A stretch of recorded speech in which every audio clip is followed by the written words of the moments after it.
নদীর মোহনায় সূর্যাস্তের দৃশ্য, ছোট ছোট নৌকার ভেসে চলা, নদীর কূলে পানি আশ্রে পড়ার শব্দ সারা জীবন মনে রাখার জন্য যথেষ্ট। আর এগুলা কিন্তু আমরা পাচ্ছি চাঁদপুর বড় station. Hello everyone, welcome to my new another blog. কেমন আছেন সবাই? আশা করছি সবাই অনেক ভালো আছেন, আমি অনেক ভালো আছি।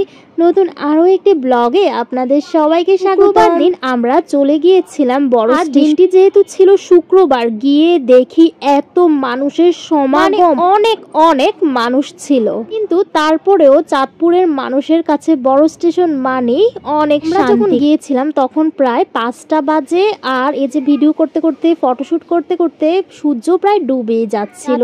বড় স্টেশন মানেই এক টুকরো স্বস্তির জায়গা, যা দিবে আপনাকে শুধুই শান্তি, যদি আপনার সেখানে কোনো পুরনো স্মৃতি না থাকে। বলতে গেলে চাঁদপুরের মানুষের মানসিক শান্তির এক নাম চাঁদপুর বড় স্টেশন। চাঁদপুরের মানুষই কেবল না, আরো দূর দূরান্ত থেকেও অনেক মানুষ আসে আমাদের চাঁদপুর বড় স্টেশনে ঘুরতে। প্রাকৃতিক সৌন্দর্যে ঘেরা বড় স্টেশনে যে হিমেল বাতাসটা আছে না, সেটাই বড় স্টেশনের জন্য যথেষ্ট।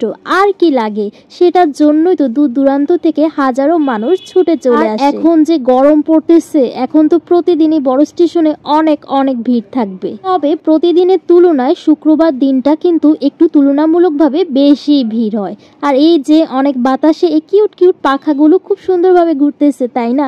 কিন্তু এই যে পাখাটা যখনই আমি ধরলাম তখনই থেমে গেল, কিন্তু অন্যান্য পাখাগুলি কিন্তু খুব সুন্দরভাবে ঘুরতেছে। কিন্তু এই পাখাগুলো থেকে না তেমন কোনো বাতাসই লাগে না। আসলে বড় স্টেশনে যে বাতাস, এই ছোট ছোট পাখাগুলি আর কি, তাই না? এই যে এখানে একটা আঙ্কেল পাপড় বিক্রি করতেছিল, আর আমার ছেলে তো তখন থেকে বলতেছে পাপড় কিনে দিতে, পাপড় কিনে দিতে, কারণ ও পাপড় খেতে পছন্দ করে। আমারও কিন্তু পাপড় খুব ভালো লাগে, মচমচে তো আমার খুব মজা লাগে পাপড় খেতে। আর এই যে পাপড়গুলোর উপর একটু বিট লবণ ছিটিয়ে দিয়েছিল, ও তো অনেক মজা করে খাচ্ছিল। যেহেতু খুব ভালো একটা স্বাস্থ্যসম্মত জিনিস না, তাই বেশি কিনিনি, একটাই কিনেছি। ওইটা থেকে আবার আমিও একটু খেয়েছিলাম, কারণ 2টা কিনলে ও পুরোটা খাবে, যেহেতু তেলে ভাজা, বেশি স্বাস্থ্যসম্মত জিনিসটা আমি মনে করি। আর এই যে নদীর পাড়ে এত বাতাস ছিল, আর ভিউ খুব সুন্দর ছিল, ছোট ছোট নৌকাগুলো যাচ্ছিল, তাই আমরা সবাই বসেছিলাম এখানে। আর অনেক মানুষ এই নদীর পাড়ে বসেছিল, কথা বলতেছিল, তাদের সুন্দর সময় কাটাচ্ছিল। তারপর এই যে দেখতেছি পিছনে হাওয়াই মিঠাইগুলো বিক্রি করতেছে, তো ভাবলাম এখানে দাঁড়িয়ে একটু ভিডিও করা যায়, একটু শুট নেওয়া যায়।